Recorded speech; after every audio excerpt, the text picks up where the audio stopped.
Ang tulong natin ay nasa pangalan ng Panginoon. Siya ang lumikha ng langit at lupa. Ating ipahayag ang ating mga kasalanan sa Diyos.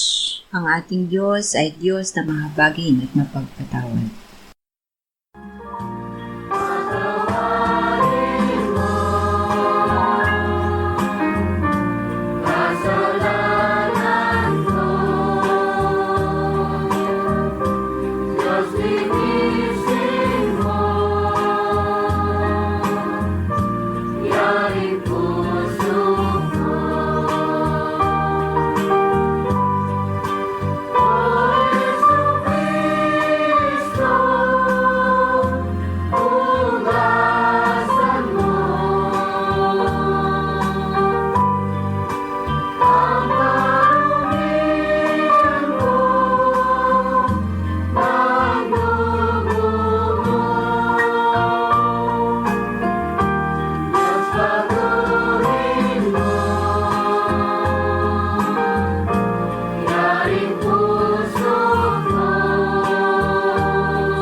Mapalad ang tao na pinatawad na yaong kasalanan at nalimot na rin ang kanyang nagawang mga pagsalangsang. Mapalad ang taong sa harap ng Panginoon ay di na pinararatangan ng kasalanan, dahilan sa siya ay hindi nanlilinlang. Nung hindi ko pa naipapahayag yaring kasalanan, sa buong maghapon ako'y nananangis sa matinding lumbay. Sa araw at gabi, bigat ng kamay mo ang nararamdaman, ano pa't wala nang nalalabi akong lakas sa katawan. Hamog ang kaparis na dagling na tuyo sa sikat ng araw. Ako ay lumapit sa iyong harapan at salay inamin. Ang aking nagawang mga pagsalansang di ko inilihim. Pinagpasyahan ko ang lahat ng ito sa iyo'y idaing at aking natamo ang iyong patawad sa sala kong angking. Mga minamahal, sinasabi sa unang Juan 1:9, kung ipinapahayag natin ang ating mga kasalanan, maaasahan nating ipatatawad sa atin ng Diyos ang mga ito at lilinisin tayo sa lahat ng ating kasamaan sapagkat siya'y tapat at matuwid. Salamat sa iyo, O Diyos. Pinatunayan mo ang iyong pag-ibig sa amin nang si Kristo ay mamatay para sa amin noong kami mga makasalanan pa. Ngayon ay buksan mo ang aming mga labi at kami ay magpupuri sa iyo.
Isayas 65:17-19.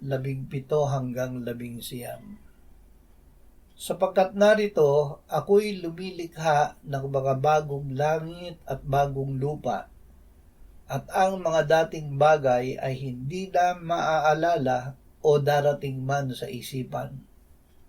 Ngunit kayo'y matuwa at magalak magpakailanman sa aking nilikha, sapagkat aking nililikha ang Jerusalem na isang kagalakan at ang kanyang bayan na isang kaluguran.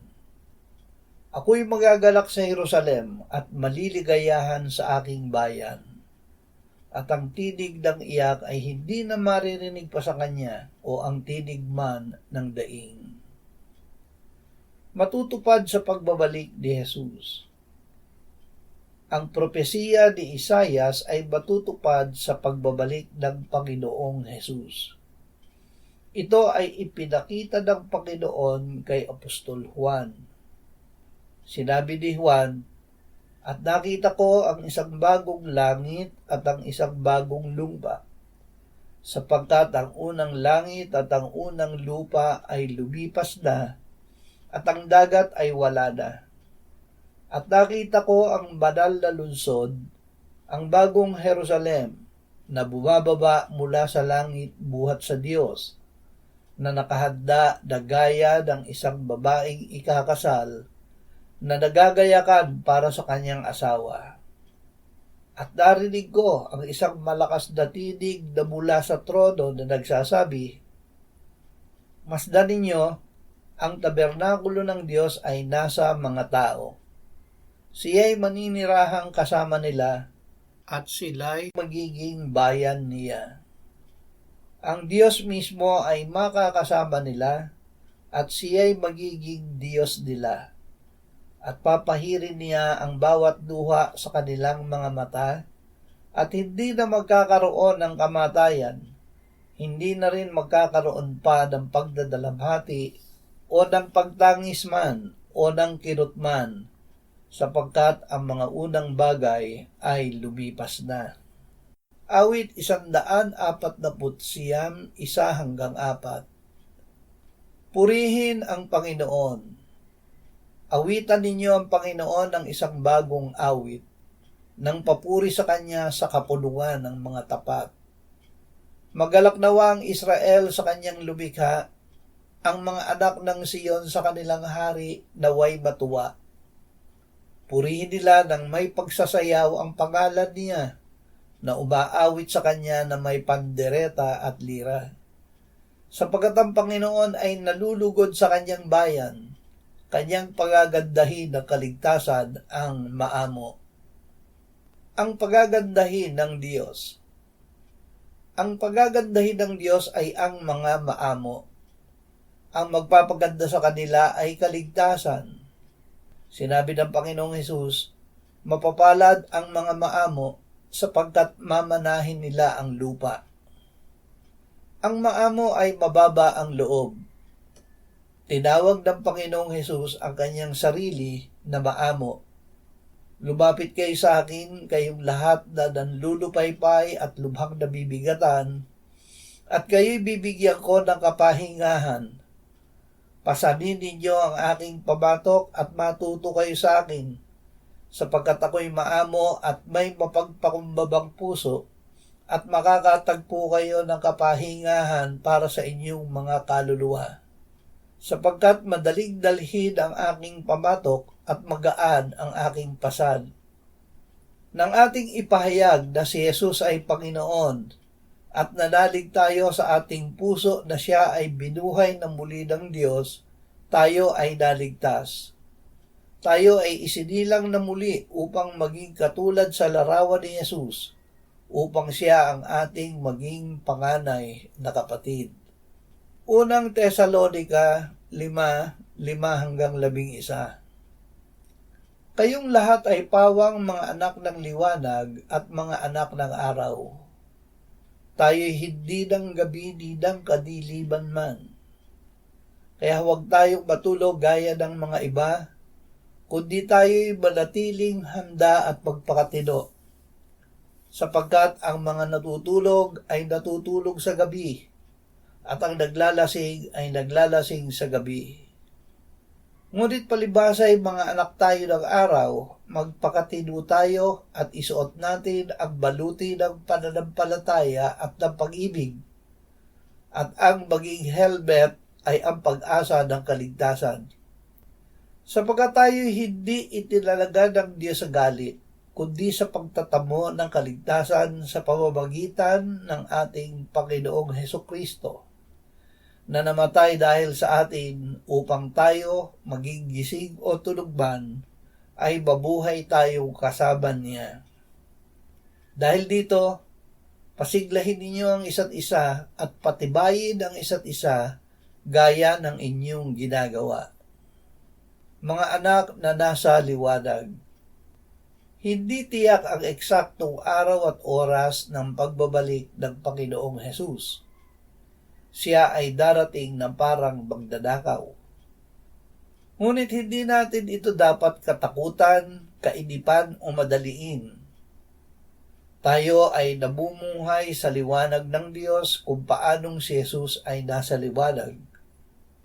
Ang gawin natin ay mamuhay na suot ang baluti ng pananampalataya at ng pag-ibig at ang helmet ng pag-asa sa kaligtasan.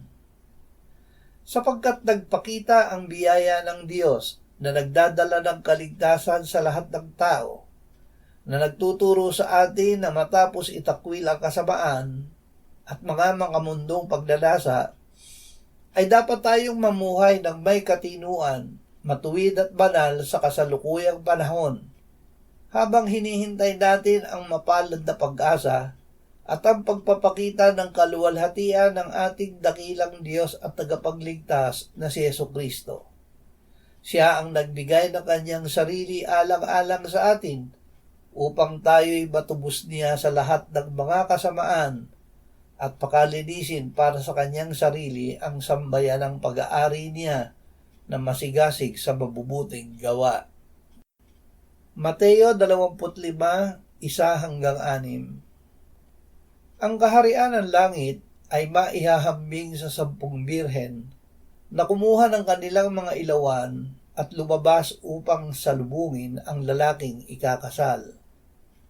Ang 5 sa kanila'y mga hangal at ang 5'ay matatalino, sapagkat nangkunin ng mga hangal ang kanilang mga ilawan, ay hindi sila nagdala ng langis.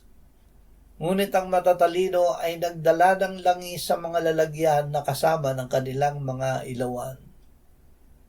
Samantalang naaantala pa ang lalaking ikakasal, ay inantok silang lahat at nakatulog. Subalit ng hating gabi na, ay may sumigaw, "Narito na ang lalaking ikakasal. Lumabas kayo upang salubungin siya." Salubungin si Jesus. Ang lalaking ikakasal ay ang Panginoong Hesus. Siya ay magbabalik para sa babaeng ikakasal, ang iglesia. Ang pagdating niya ang hinihintay natin gaya ng mga birhen na kumuha ng kanilang ilawan upang siya ay salubungin. Ang ating ilawan ay kailangang laging may sindi. Kaya't kailangan nating lagi ng langis. Ang langis ay ang Espiritu Santo. Habang naghihintay ang bawat isa sa atin ay dapat na mapuspos ng Espiritu Santo. Sa pamamagitan ng Espiritu Santo, tayo ay magiging laging handa na sumalubong sa Panginoong Hesus. Magpakatalino. Sundin natin ang salita. Mapuno kayo ng Espiritu. Kayo'y magsalita sa isa't isa sa mga awit at mga himno at mga awiting espiritual, na sa inyong mga puso ay nag-aawitan at gumagawa ng himig sa Panginoon, laging nagpapasalamat sa lahat ng mga bagay sa pangalan ng ating Panginoong Hesukristo, sa Diyos na ating Ama. Huwag maging hangal. Ang Espiritu Santo ay ibinigay ng Diyos sa mga sumasampalataya kay Jesus, gaya ng mga ilog ng tubig na buhay na dadaloy mula sa kanilang puso. Hindi gapatak ang Espiritu Santo na ibinigay sa mananampalataya. Mismong siya sa kanyang pagkadiyos, kasama ang kanyang mga biyaya, mga kaloob at bunga, ang ibinigay ng Ama upang manahan sa atin. Kaya ang pag-ibig ng Diyos na ibinuhos niya sa ating puso ay ang mismong pag-ibig ng Diyos. Hindi natin magagawa gamit ang laman na mapuspos ng Espiritu Santo. Ang Espiritu mismo ang gumagawa upang tayo ay kanyang mapuspos. Ang mga hangal na birhen ay nagtiwala na sapat ang langis na nasa kanilang ilawan. Ngunit dahil nabalab ang pagdating ng lalaking ikakasal ay kinapos ang kanilang langis. Huli na nang sila ay bumili ng dagdag na langis. Hindi na sila nakapasok sa kasalan.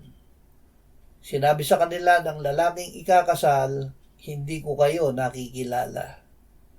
Kaya't dapat na maging handa tayo dahil hindi natin nalalaman ang araw o ang oras ng pagbabalik ng Panginoong Jesus.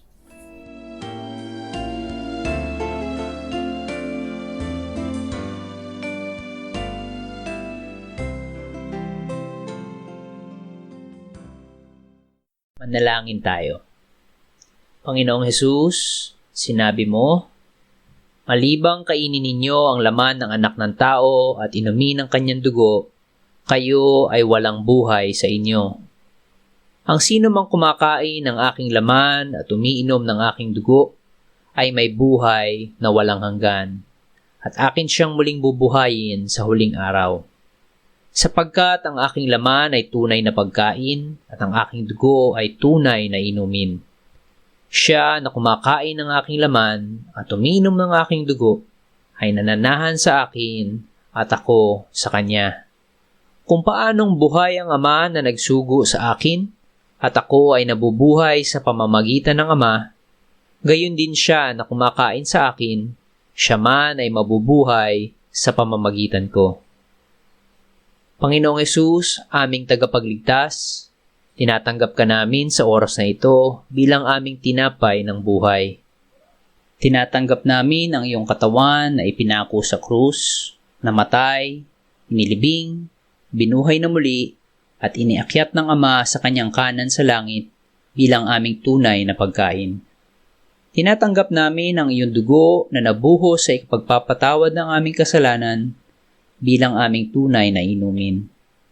Manahan at mabuhay ka sa amin upang kami ay mamuhay sa pamamagitan mo kung paanong ikaw ay namuhay sa pamamagitan ng Ama.